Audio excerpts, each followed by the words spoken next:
Oke, Assalamualaikum warahmatullahi wabarakatuh. Halo semuanya, perkenalkan nama saya Bagas Pritio Bisana dengan NRP 16/2021-028 dari kelas AA dalam mata kuliah Teknologi Informasi. Nah, hari ini saya akan menjelaskan tentang sebuah kasus di sistem informasi dan teknologi informasi, yaitu kebocoran data aplikasi Zoom Meeting. Jadi, kita akan membahas beberapa poin, yaitu satu, apa itu Zoom Meeting, dua, fungsi Zoom Meeting, awal mula kasus, kasus kebocoran data, penanganan kasus, tips menggunakan Zoom Meeting. Dan yang pertama itu, apa itu Zoom Meeting? Nah, Zoom Meeting juga merupakan aplikasi yang populer digunakan karena tidak memerlukan memori yang banyak jika digunakan untuk seminar secara online meeting, video conference, dan lain-lain. Aplikasi yang dapat memuat 100 peserta meeting ini juga dapat menggunakan melalui smartphone iOS maupun Android. Lalu yang kedua itu, apa fungsi Zoom Meeting? Fungsinya adalah video dan audio HD. Dengan menggunakan aplikasi ini, Anda tidak perlu khawatir gambar dan audio yang dihasilkan. Pasalnya, aplikasi Zoom telah disokong dengan kualitas high definition atau yang disebut HD. Selain itu, aplikasi Zoom ini juga dapat mendukung hingga 1000 peserta dan 49 video di layar. Alat kolaborasi bawaan, beberapa penggunaannya dapat berbagi layar secara bersamaan dan ikut menulis catatan. Untuk pertemuan yang lebih interaktif dengan alat kolaborasi dari aplikasi Zoom. Awal mula kasus. Di tengah upaya memutuskan penularan COVID-19, masyarakat diminta hanya berdiam di rumah dan melakukan berbagai aktivitas termasuk bekerja dan belajar dari rumah. Hal ini memicu penggunaan aplikasi seperti Zoom menjadi pilihan yang tak terelakkan untuk digunakan para karyawan atau pelajar guna menggelar meeting perusahaan atau kuliah online. Akan tetapi, terkait keamanan penggunaan Zoom saat ini memang masih menjadi pertanyaan. Zoom bahkan sempat mengakui belum siap atas membedaknya penggunaan aplikasi mereka. Menghadapi hal itu, Zoom baru-baru ini menyebut telah meningkatkan lapisan perlindungan dan keamanan penggunaan. Kasus kebocoran data. Kebocoran data Zoom sebelumnya pernah dilaporkan. Kali ini seorang peretas berbahasa Rusia dikabarkan telah menjual lebih dari 500.000 akun Zoom kepada pakar keamanan cyber dark web, situs gelap. Menurut The Times, seperti dikutip laman GIZ Cina.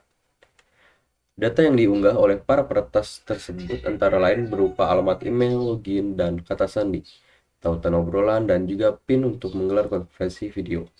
Perusahaan keamanan cyber membeli akun Zoom di dark web dari pengguna Telegram berbahasa Rusia. Sejumlah akun tersebut milik pelanggan cyber sehingga perusahaan dapat memverifikasi keasliannya. Jumlah pengguna Zoom meningkat selama pandemi COVID-19 dan transisi terbesar-besaran oleh kantor dan sekolah seiring dengan penerapan bekerja dan belajar dari rumah guna memutus rantai penyebaran virus corona.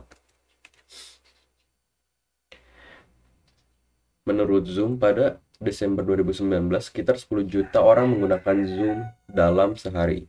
Sementara pada Maret 2020, angka itu melonjak menjadi 200 juta orang. Namun, pada awal April, The Washington Post melaporkan kebocoran ribuan rekaman video call Zoom. Menanggapi hal ini, CEO Zoom Eric Yuan mengatakan bahwa Zoom tidak siap untuk peningkatan tajam jumlah pengguna.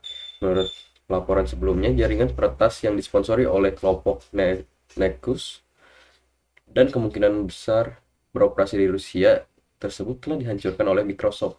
Divisi keamanan cyber Microsoft bekerja melawan jaringan bot yang secara diam-diam mengirim spam ke komputer beberapa pengguna. Komputer pengguna juga terinfeksi ransomware yang menuntut tebusan untuk membuka kunci.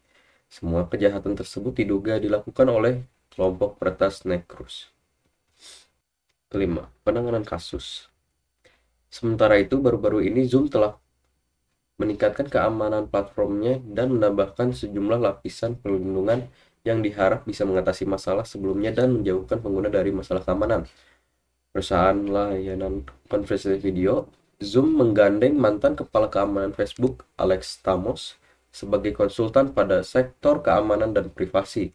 Hal ini dilakukan buntut dari polemik yang membelit Zoom, mulai dari Zoom bombing hingga diam-diam mengirim data ke Facebook lewat laman Medium pribadinya.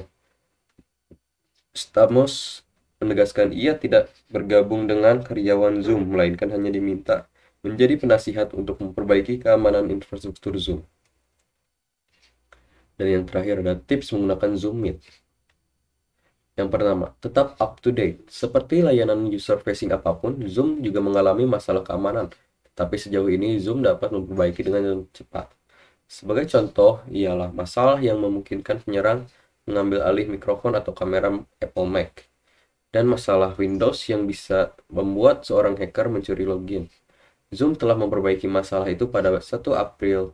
Oleh karena itu, salah satu langkah penting yang dapat Anda ambil adalah memastikan Anda memperbaharui versi aplikasi seluler tersebut atau desktop Zoom yang diinstal, ujar peneliti keamanan Sean Wig. Mengupdate aplikasi memastikan masalah-masalah yang ada sebelumnya telah diperbaiki, sekaligus menurunkan resiko yang mungkin masih ada. 2. Gunakan password atau kata sandi yang melindungi rapat akun Anda dan jangan pernah membagikan meeting ID Anda. Zoom bombing yaitu saat tak ada tamu tadi diundang masuk obrolan, terjadi pada rapat yang tidak dilindungi kata sandi. Orang-orang sering memposting nomor rapat Zoom online dan tanpa perlindungan apapun menyusup dapat dengan mudah masuk ke meeting Anda. Pada saat yang sama, katanya nonaktifkan opsi masukkan kata sandi dalam tautan rapat untuk klik bergabung, dan aktifkan memerlukan kata sandi bagi peserta yang bergabung melalui telepon. Sementara itu, kata write di bagian admin lanjutan, aktifkan sembunyikan informasi billing dari administrator dan pertimbangkan untuk mengubah panjang kunci host menjadi 10 angka untuk membuat password sulit ditebak. Dan yang ketiga, bagikan kata sandi dengan aman. Saat menggunakan Zoom, pastikan Anda berbagi kata sandi di lingkup yang Anda percaya. Obdenaker juga menyarankan praktik terbaik keamanan dasar lainnya, yaitu tidak berbagi data seperti ID atau kata sandi atau gambar rapat Zoom Anda secara publik untuk bisnis. Kata Mark Ostrowski, pakar cybersecurity di Checkpoint, ide terbaik adalah terhubung ke Zoom melalui sistem single sign-on jika perusahaan Anda menyediakan jenis autentikasi ini. Wright menyarankan pengguna Zoom untuk mengaktifkan masuk dengan autentikasi 2 faktor dan mengaktifkan untuk semua pengguna di akun Anda. Ya, mungkin itu sekian saja dari saya. Mohon maaf bila ada kesalahan. Terima kasih. Wassalamualaikum warahmatullahi wabarakatuh.